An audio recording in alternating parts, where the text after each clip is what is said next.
One of the greatest callings, I believe, Bev, that I have as a photographer is to tell people stories. Behind every face, there's a story. The thing I love most about my girls is in their own special way, they bring such joy to my life. My husband is phenomenal. I feel so very lucky. When I look at my son, I see joy. That's what I see. I treasure the portraits in our home because they capture moments. It went beyond photography to the place to where it brought emotion and an emotional state in me and my wife beyond what is sitting on a canvas. As I learned photography, when I began, I found real comfort in structure. The depth of an image is in sharing the story. And it's in learning people's stories and then figuring out ways to interpret that in a still image. I love that we're storytellers. It feels like we're entering into people's lives.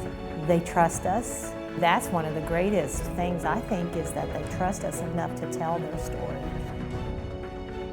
If I think about my career, some of the most rewarding things, one of them was hooking up a decade plus ago with hospice and their Daniel's Care, the pediatric arm of hospice, and doing a portrait a month for families that have children with life-threatening illnesses. And it's how we met a wonderful family that we love and a young lady that we had the opportunity to photograph named Zoe.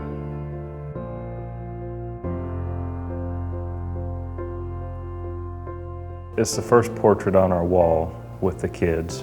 I don't know that there are words to explain what it means to us. Tim and Bev are family, more so than just a photographer. You know, you can go somewhere and have pictures done, or you can come here and have a memory made. If you know the people that you're taking a picture of, it shows. Yeah. It shows.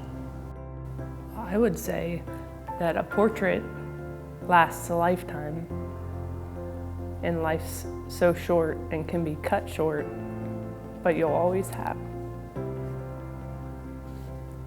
a photograph. I think of one other story too that's really powerful, and that, you know, is a portrait of Harold Dennis, who survived the worst drunk driving accident in history. Yeah, that was a tragedy, but his life's not a tragedy. Sometimes we have challenges, and sometimes we hear those stories, but man, these great victories come out of it. And I think Harold is one of those great victories. When I was 14, I was involved in what's known today as our nation's worst drunk driving crash that killed 27 people. I survived the crash, sustained a third-degree burns, spent 3 months in the hospital.